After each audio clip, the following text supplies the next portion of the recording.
ನಮ್ಮ ಗ್ರೂಪ್ನಲ್ಲಿ ಇದು collective question ಏನಂದರೆ, ನಂತರ ಎಲ್ಲರಿಗೂ ಒಂಥರ ಎಕ್ಸ್ಪೀರಿಯನ್ಸ್ ಆಗಿರುವಂಥದ್ದು. ಡಾಕ್ಟ್ರ್ ಹತ್ರ ಹೋಗ್ತೀವಿ, ಬಿ ಪಿ, ಬ್ಲಡ್ಡು, ಶುಗರು ಎಲ್ಲ ಚೆಕಪ್ ಮಾಡಿಸಿದ್ರು ನಾರ್ಮಲ್ ಅಂತಾರೆ. ಅವ್ರು ವಿಟಮಿನ್ ಟ್ಯಾಬ್ಲೆಟ್ಸ್ ಕೊಡ್ತಾರೆ, ಆದ್ರೂ ನಾರ್ಮಲ್ ಅಂತ ಬರುತ್ತೆ. ಏನಪ್ಪ ಅಂದರೆ ಏನು ಫೀಲ್ ಅಂದರೆ, ನಾವು ಕೆಲಸದಲ್ಲಿ ಇಂಟ್ರೆಸ್ಟ್ ಇರೋದಿಲ್ಲ, ಯಾರನ್ನೂ ನೋಡೋಕೆ ಇಷ್ಟಪಡಲ್ಲ, ತಲೆ ಸುತ್ತು, ಮಂಕಾಗಿರೋದು, ಮತ್ತು ಯಾವಾಗ್ಲೂ ಒಂಥರ ಬೇಜಾರು. ಲಥಾರ್ಜಿಟಿಕ್. ಆ ಥರ ಆಗುತ್ತೆ. ಇದಕ್ಕೇನು ಒಂದು ಸೊಲ್ಯೂಷನ್? ಕರೆಕ್ಟ್ ಅಲ್ವಾ? ಇದು ನಮ್ಮೊಬ್ರಿಗೆ ಅಲ್ಲ, ನಿಮ್ಮೊಬ್ರಿಗೆ ಅಲ್ಲ, ಇದು ಎಲ್ರಿಗೂ ಇವಾಗ ಕಾಮನ್. ಈಗ ಡಾಕ್ಟ್ರ್ ಹತ್ರ ಹೋದರೆ ಫಸ್ಟ್ ಚೆಕಪ್ ಮಾಡಿ ಹೇಳ್ತಾರೆ ಎಲ್ಲ ನಾರ್ಮಲ್ ಇದೆ, ಏನೋ ಪ್ರಾಬ್ಲಮ್ ಇರ್ಬೋದು, ಸರಿ ಒಂದು ಬ್ಲಡ್ ಚೆಕಪ್ ಮಾಡ್ಕೊಂಡು ಬನ್ನಿ ನೋಡೋಣ ಅಂತಾರೆ. ಅದ್ರ ನೆಕ್ಸ್ಟ್ ಹೇಳ್ತಾರೆ ಒಂಚೂರು ಇದು ಸ್ಕ್ಯಾನ್ ಮಾಡಿಬಿಡಿ, ತಲೆನೋವೇ ಹೋಗಲ್ಲ ಕೆಲವ್ರಿಗೆ. ಯಾವುದೇ ಮೆಡಿಕೇಶನ್ ತಗೊಂಡು ತಲೆನೋವು. ಇಲ್ಲಿ ನಮ್ಮ ಸೋಲ್ ಫ್ಯಾಮಿಲಿನಲ್ಲಿ ಇದು ಆಲ್ಮೋಸ್ಟ್ ಇತ್ತು. ಸೊ ಮೈಗ್ರೇನ್ ಅಂತಾರೆ, ಅದಕ್ಕೆ ಏನೇನೋ ಹೆಸರುಗಳು ಕೊಡ್ಬೋದು, ಬಟ್ ನಮಗೆ ವಾಸಿ ಆಗಿಲ್ಲ ನೋವುಗಳು. ಇದು ನಿಜ ಅಲ್ವಾ? ಕೊನೆಗೆ ಒಂದು ಕೋರ್ಸ್ ಅಂತ ಕೊಡ್ತಾರೆ, ಇಷ್ಟಿಷ್ಟು ತಿಂಗಳು ತಗೊಳ್ಳಿ, ಇಷ್ಟಿಷ್ಟು ದಿನಗಳು ತಗೊಳ್ಳಿ ಅಂತ ಕೊಡ್ತಾರೆ. ಸ್ಟಿಲ್ ಆಗಲ್ಲ. ಅದಾದ್ಮೇಲೂ ಅದೇ ಥರ ಇರ್ತೀವಿ. ಆಮೇಲಿಂದ ಇನ್ನೊಂದು ಮೇನ್ ಪ್ರಾಬ್ಲಮ್ ಅಂದರೆ ನಿದ್ದೆ ಬರಲ್ಲ. ರಾತ್ರಿ ಎಲ್ಲ ನಿದ್ದೆ ಬರಲ್ಲ.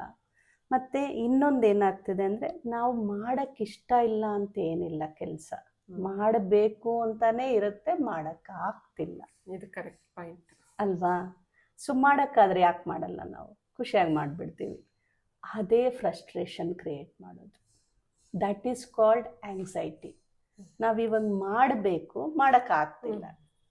ಅವ್ರಂತಾರೆ ಡಾಕ್ಟ್ರು, ಎಲ್ಲ ನೀವು ಲೈಫ್ ಸ್ಟೈಲ್ ಚೇಂಜ್ ಮಾಡ್ಕೊಳ್ಳಿ, ಫ್ರಸ್ಟ್ರೇಷನ್ ಕಡಿಮೆ ಮಾಡಿ, ಆ್ಯಂಗ್ಸೈಟಿ ಕಡಿಮೆ ಮಾಡಿ, ಸ್ಟ್ರೆಸ್ ಕಡಿಮೆ ಮಾಡ್ಕೊಳ್ಳಿ ಅಂತಾರೆ. ಅದಾಗಿದ್ರೆ ಅವ್ರ ಹತ್ರ ಯಾಕೆ ಹೋಗ್ತಿದ್ದು ಅಲ್ವಾ? ಈ ಮೆಡಿಸನ್ ಯಾಕೆ ತಗೋಬೇಕಿತ್ತು? ಸೊ ನಮಗೇನಾಗ್ತಿದೆ ಅಂದರೆ, ಒಂದು ಎಕ್ಸಾಂಪಲ್ ಹೇಳ್ತೀನಿ ಸಿಂಪಲ್ಲಾಗಿ. ಈ ಎಸ್ಪೆಷಲಿ ಈ ಹೋಮ್ ಮೇಕರ್ಸ್, ಈ ವರ್ಕಿಂಗ್ ವುಮನ್ ಅಂತಾರೆ, ಹೋಮ್ ಮೇಕರ್ಸ್ ಅಂತಾರೆ. ಈ ವರ್ಕಿಂಗ್ ವುಮೆನ್ ಏನು ಹೋಮ್ ಬ್ರೇಕರ್ಸಾ? ಅವರು ಹೋಮ್ ಮೇಕರ್ಸ್ ಅಲ್ವಾ? ಆದರೆ ಈ ಹೋಮ್ ಮೇಕರ್ಸ್ಗೆ ದುಡ್ಡು ಬರಲ್ಲ, ವರ್ಕಿಂಗ್ ವುಮನ್ಗೆ ದುಡ್ಡು ಬರುತ್ತೆ ಸ್ವಲ್ಪ ಫೈನಾನ್ಷಿಯಲಿ ಅಲ್ವಾ? ಇವ್ರೂ ಹೋಮ್ ಮೇಕರ್ಸೇ, ಅವರು ಹೋಮ್ ಮೇಕರ್ಸೇ. They are earning, they are not paid. ಅವ್ರ ಕೆಲ್ಸಕ್ಕೆ ದುಡ್ಡು ಕೊಡ್ತಿಲ್ಲ ಅಷ್ಟೇ. ಇಷ್ಟು ಬಿಟ್ಟು ರೆಕಗ್ನೈಸೇಷನ್ನು ಇಲ್ಲ ಅಲ್ವಾ? So that is how it is happening. ಏನಾಗ್ತಿದೆ ಅಂದರೆ, ಮನೇಲಿ ಎಲ್ಲ ಕೆಲಸ ಮಾಡ್ತೀವಿ, ಎಲ್ಲ ಮಾಡ್ತೀವಿ, ನೋ ರೆಕಗ್ನೈಸೇಷನ್. ಇಲ್ಲೋಗಿ ಕೆಲಸ ಮಾಡಿ ಎ ಸಿ ರೂಮಲ್ಲಿ ಕೂರಿಸಿ ತಿಂಗಳಿಗೊಂದ್ಸರ್ತಿ ಸಂಬಳ ಕೊಟ್ಟು ಮರ್ಯಾದೆನೂ ಸಿಗತ್ತೆ. ಕರೆಕ್ಟ್ ಅಲ್ವಾ? ಸೊ ಎಲ್ಲಿ ಸ್ಟ್ರೆಸ್ಸು ಫ್ರಸ್ಟ್ರೇಷನ್ ಕ್ರಿಯೇಟ್ ಆಗ್ತಿದೆ ಅಂದರೆ, we want it, we can do it ಅಲ್ವಾ? We want it, we can get it. ಆವಾಗ ನಮಗೆ ನೋವಾಗಕ್ಕೆ ಸ್ಟಾರ್ಟ್ ಆಗುತ್ತೆ. ಸೊ ಇದೆಲ್ಲ ಆಗ್ತಿರೋದು ಎಲ್ಲಿ? ಬಾಡಿನಲ್ಲ, ಇನ್ನರ್ ಫೀಲಿಂಗ್, ಎಮೋಷ್ನಲಿ ಅಲ್ವಾ? ಅದನ್ನು ಕಂಟ್ರೋಲ್ ಮಾಡದೆ ನಾವು ಡಾಕ್ಟ್ರ್ ಹತ್ರ ಹೋಗ್ತಿದ್ದೀವಿ. ಎಕ್ಸಾಂಪಲ್ಗೆ ನನಗೇನೋ ಇಲ್ಲೊಂದು ಕರೆ ಆಗಿರುತ್ತೆ ಕಪ್ಪುದು, ಅದನ್ನು ನಾನು ಮಿರರ್ ನೋಡ್ತೀನಿ, ಅಲ್ಲಿ ಈ ಥರ ಆಡಿಸ್ತಾ ಇರ್ತೀನಿ ಮಿರರ್ ಮೇಲೆ. ಸೊ ಅದೇನಾಗುತ್ತೆ, ನನಗೆ ಈ ಮಾರ್ಕ್ ಹೋಗುತ್ತಾ? ಏನು ಮಾಡ್ಬೇಕು ನಾವು? ಇಲ್ಲಿ ಒರೆಸ್ಕೋಬೇಕು. ಆದರೆ ಆ ಮಾರ್ಕ್ ಕಾಣ್ತಿರೋದು ನನಗೆ ಇಲ್ಲಿ ಅಂತ ಗೊತ್ತಾಗ್ತಿದೆ, ಕನ್ನಡಿಲಿ ಕಾಣ್ತಿದೆ ಅಂದ್ಕೊಳ್ತಿರ್ತೀನಿ. ಹಾಗೆ ಆ ಫಿಸಿಕಲ್ ಬಾಡಿಗೆ ಎಫೆಕ್ಟ್ ಆಗ್ತಿರತ್ತೆ ನಮ್ಮ ಎಮೋಷನ್ಸ್. ಸೊ ಇದರಲ್ಲಿ ಒಂದೊಂದು ಎಮೋಷನ್ಸು ಒಂದೊಂದು ಫಿಸಿಕಲ್ ಬಾಡಿಗೆ ಎಫೆಕ್ಟ್ ಆಗುತ್ತೆ. ಫಾರ್ ಎಕ್ಸಾಂಪಲ್, ಇದು ತುಂಬ ವಾಸ್ಟ್ ಇದೆ, ಸ್ವಲ್ಪ ಚಿಕ್ಕದಾಗಿ ಹೇಳಿರ್ತೀನಿ, ಬೇಕಾದ್ರೆ ಇನ್ನೊಂದು ದಿನ ಡೀಟೇಲಾಗಿ ಹೇಳ್ತೀನಿ. ಇವಾಗ ತುಂಬ ನಿಮ್ಗೆ ಜವಾಬ್ದಾರಿ ಬಂದ್ಬಿಡುತ್ತೆ.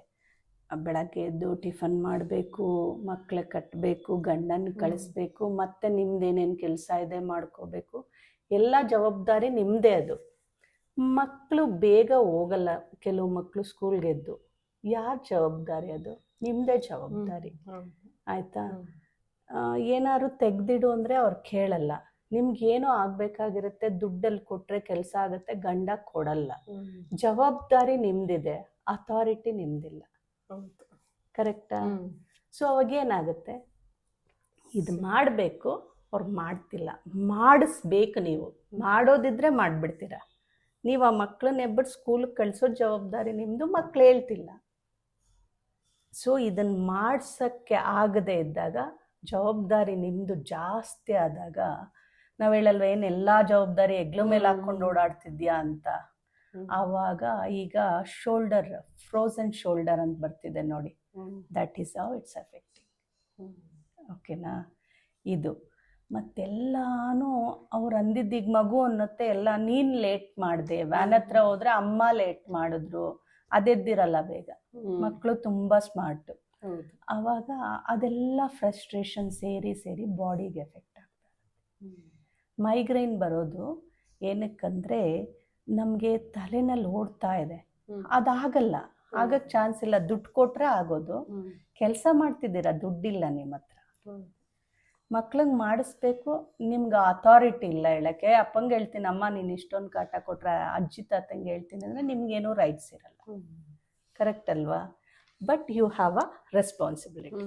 ಆವಾಗ ಮೈಗ್ರೈನ್ ಸ್ಟಾರ್ಟ್ ಆಗುತ್ತೆ, ತಲೆಯಲ್ಲಿ ಓಡಿ ಓಡಿ ಓಡಿ. ಮತ್ತು ನಿಮ್ಗೇನೋ ಹೇಳಬೇಕನ್ಸುತ್ತೆ, ನಿಮ್ಗೇನೋ ನೋವಾಗ್ತಿರೋದು, ಇಲ್ಲ ಇದನ್ನು ಸರಿ ಮಾಡಿ, ನೀವು ಇದು ಕೊಟ್ಟರೆ ಈ ಕೆಲಸ ಆಗೋದು ಅಂತ ಹೇಳೋಕ್ಕೆ ಚಾನ್ಸ್ ಇಲ್ಲ ನಿಮಗೆ. ಥ್ರೋಟ್ ಈಗ ಬರ್ತಿರೋ ಇದು ಬಂದಿದೆಯಲ್ಲ, ಥೈರಾಯ್ಡು, ಥ್ರೋಟ್ ಇನ್ಫೆಕ್ಷನ್ನು, ಇದೆಲ್ಲ ಬರೋದೇ ಆವಾಗ. ನಾವು ಯಾವಾಗ ಸಪ್ರೆಸ್ ಮಾಡಿ ನಮಗೆ ಹೇಳಬೇಕಾಗಿರೋದನ್ನ ಹೇಳೋಕ್ಕಾಗದೆ ಅಲ್ಲೇ ಅದಮಿಟ್ಕೊಂಡಾಗ ಈ ಥೈರಾಯ್ಡ್ ಪ್ರಾಬ್ಲಮ್ಸ್. ಹಾರ್ಟ್ ಪ್ರಾಬ್ಲಮ್ ಹೇಗಂದರೆ, ಈ ನಮಗೆ ಯಾರಿಗಾದ್ರೂ ಇವಾಗ ಹಾರ್ಟ್ ಪ್ರಾಬ್ಲಮ್ ಇರೋರು ಚೆಕ್ ಮಾಡಿ, ಅವರು ಹಾರ್ಟ್ ಚಕ್ರ ಕ್ಲೋಸ್ ಆಗಿಬಿಟ್ಟಿರುತ್ತೆ. ಅವ್ರಿಗೆ ಪ್ರೀತಿ ಬೇಕಾಗುತ್ತೆ, ಕೇಳೋಕ್ಕೆ ಕೆಪಾಸಿಟಿ ಇರಲ್ಲ. ಯಾಕಂದರೆ ಅವ್ರು ಯಾವತ್ತೂ ಬೇರೆಯವ್ರಿಗೆ ಕೊಟ್ಟಿರಲ್ಲ. ಈಗ ನಾನು ನಿಮ್ಗೇನಾದರೂ ಕೊಟ್ಟರೆ, ಒಂಚೂರು ನೋಡ್ರಿ ನನಗೊಂಚೂರು ಇವತ್ತು ಕೊಡಿ ಅಂದರೆ ನೀವು ಕೊಡ್ತೀರ. ಆದರೆ ನಾನು ಯಾವತ್ತೂ ಕೊಟ್ಟಿರಲ್ಲ, ನನ್ನದೇ ಈಗೋ, ನನ್ನದೇ ಇದರಲ್ಲಿರ್ತೀನಿ, ನಿಂಗೆ ಯಾಕೆ ಕೊಡಲಿ ಅಂತ. ನಿನಗೆ ಬೇಕಾದಾಗ ಕೇಳಿದಾಗ ಯಾರು ಕೊಡ್ತಾರೆ ಅಲ್ವಾ? ಸೊ ಈ ಥರ ಒಂದೊಂದು ಪಾರ್ಟ್ಗೂ ಒಂದೊಂದು emotion relative. It relates like that. So ಇದೇನಾಗ್ತದೆ, ಎಲ್ಲ ಸೇರಿಕೊಂಡು ನೀವು ಹೇಳ್ದಂಗೆ ಬಾಡಿ ಪೇಯ್ನು, ಲಥಾರ್ಜೆಟಿಕ್ಕು, ಶೋಲ್ಡರ್ದು. ಫ್ರೋಸನ್ ಶೋಲ್ಡರ್ ಅಂದರೆ ಏನು? ಫ್ರೋಸನ್, ಆಲ್ರೆಡಿ ಅದು ಇಟ್ಕೊಂಡು ಬಿಟ್ಟಿರುತ್ತೆ. ಈ ಥರ ಒಂದೊಂದೂ ಎಫೆಕ್ಟ್ ಆಗ್ತಿರುತ್ತೆ. ಸೊ ಯಾವಾಗ ನೀವು ಎಮೋಷ್ನಲಿ ಸ್ಟ್ರಾಂಗ್ ಆಗ್ತೀರೋ, ಎಮೋಷ್ನಲಿ ಇದೆಲ್ಲ ಫ್ರಸ್ಟ್ರೇಷನಿಂದ ಹೊರಗಡೆ ಬರ್ತೀರಾ, ಆವಾಗ ಇದೆಲ್ಲ ಆಟೋಮೆಟಿಕ್ ಆಗಿಬಿಡುತ್ತೆ. ನಾವು ಅನ್ಕೋತೀವಿ ಫಿಸಿಕಲಿ ನಾವು ಹೋಗಿ ಡಾಕ್ಟ್ರ್ ಹತ್ರ ಹೋಗಬೇಕು, ಕೊನೆಗೆ ಅವ್ರು ಹೇಳೋದೆ ಸ್ಟ್ರೆಸ್ ರಿಲೀಫ್ ಮಾಡ್ಕೊಳ್ಳಿ, ಫ್ರಸ್ಟ್ರೇಷನ್ ಬೇಡ, ಡಿಪ್ರೆಷನ್ ಬೇಡ ಅಂತಾರೆ. ಅದೆಲ್ಲ ಬೇಡ ಅಂತ ನಮಗೆ ಗೊತ್ತು. ಅದರಿಂದ ಹೊರಗಡೆ ಬರೋದು ಹೇಗೆ? ಅದನ್ನು ಬ್ಯಾಲೆನ್ಸ್ ಮಾಡೋದು ಹೇಗೆ ಅಲ್ವಾ? ಅದಕ್ಕೆ ಹೇಳೋದು ಎಲ್ರೂ ಎಮೋಷ್ನಲಿ ಬ್ಯಾಲೆನ್ಸ್ಡ್ ಇರಿ. ಈ 7 ಚಕ್ರಗಳೇನಿದೆ, ಮೇನ್ ಚಕ್ರಾಸ್ ಅದು. ಈ ಎಮೋಷನ್ನ ಕಂಟ್ರೋಲ್ ಮಾಡೋದೇ ಆ ಚಕ್ರಾಸ್. ಅದ್ರ ಬಗ್ಗೆ ನಾವು ಗಮನ ಕೊಡಬೇಕು. ಆ ಎಮೋಷನ್ನ ಕಂಟ್ರೋಲ್ ಮಾಡ್ಕೊಳ್ಳೋಕ್ಕೆ we should work on it. ಹೇಗೆ ಇಲ್ಲಿ ಇಷ್ಟು ಮಂತು ನೀವು ಈ ಟ್ಯಾಬ್ಲೆಟ್ ತೊಗೋಬೇಕಂತ ಹೇಳ್ತಾರೋ, ಈ ಮೆಡಿಕೇಷನ್ಗೆ ಹೋಗಿ ಅಂದರೆ ನಾವು ತಗೊಳ್ತೀವಲ್ಲ, ಅದೇ ಥರ ಈ ಎಮೋಷನ್ಗೂ ಮೆಡಿಕೇಷನ್ ಇದೆ, ಸ್ಕ್ಯಾನಿಂಗ್ ಇದೆ, ನಾವು ಮಾಡ್ಬೋದು. ಔರಾ ಸ್ಕ್ಯಾನ್ ಮಾಡಿದ್ರೆ ನಿಮ್ಮದು ಯಾವ ಎಮೋಷನ್ ಸ್ಟೇಜಲ್ಲಿದ್ದೀರಾ ಅಂತ ಹೇಳ್ಬೋದು. ಕ್ರಿಸ್ಟಲ್ ತೊಗೊಂಡ್ರೆ ಒಂದೊಂದು ಎಮೋಷನ್ಗೂ ಒಂದೊಂದು ಕ್ರಿಸ್ಟಲ್ಸ್ ಇದೆ, ಅದು ಹೀಲ್ ಮಾಡುತ್ತೆ. ದೀಸ್ ಆರ್ ಆಲ್ ಪ್ರೈಮರಿ, ಚಿಕ್ಕದಾಗಿ ಆಗುತ್ತೆ. ಇದು ಹೀಲ್ ಆಗ್ತಾ ಆಗ್ತಾ ನೆಕ್ಸ್ಟು ನೀವು ಮೆಡಿಸನ್ಗೆ ಬರಬೇಕು. ಅದೇ ಧ್ಯಾನ, ಮೆಡಿಟೇಷನ್ ನಾವು ಏನು ಹೇಳ್ಕೊಡ್ತೀವೋ ಇದೆಲ್ಲ. ಆದರೆ ನಾವು ಮಾಡ್ತಿರ್ಲಿಲ್ವ, 5 ನಿಮಿಷನೂ ನಾವು ಮೆಡಿಟೇಷನ್ ಮಾಡೋಕ್ಕಾಗ್ತಿಲ್ಲ ಅನ್ನೋರು ಗುರುಗಳ ಸಹಾಯ ತಗೋಬೇಕು. ಸೊ ನಮ್ಮೆಲ್ರಿಗೂ ಇದು ಎಕ್ಸ್ಪೀರಿಯನ್ಸ್ ಇದೆ. ಹೌದು, ತುಂಬ ಅಲ್ವಾ? ಹೀಲ್ ಆಗುತ್ತೆ. ಏನಂದರೆ ಇದು ನಮಗೆ ಡೋರಿಂದ ಆಚೆ ಹೋಗ್ಬೇಕಂತ ಗೊತ್ತು. ಯಾರಾದರೂ ಒಬ್ಬರು ಡೋರ್ ತೆಗಿಯೋರು ಬೇಕು, ಆವಾಗ ನಾವು ಆಚೆ ಹೋಗ್ತೀವಿ. ಸೊ ಅವ್ರನ್ನ ಯಾರನ್ನಾದರೂ ಕಾಂಟ್ಯಾಕ್ಟ್ ಮಾಡಿ, ನೀವು ಸ್ಪಿರಿಚುವಲಿ ಹೋಗಿ, ನೀವು ಎಮೋಷ್ನಲಿ ನೀವು ಯಾವಾಗ ಹೀಲ್ ಆಗ್ತಿರೋ ಇದೆಲ್ಲದಕ್ಕೂ ಸೊಲ್ಯೂಷನ್ ಒಂದಾಗುತ್ತೆ. ಸೊ ನೀವು ಇದ್ರ ಬಗ್ಗೆ ಒಂದು ಸರ್ತಿ ಗಮನ ಕೊಡಿ, ಒಂದಿನ ಸೆಲ್ಫಿ ತಗೊಂಡು ನೋಡಿ. Thank you all.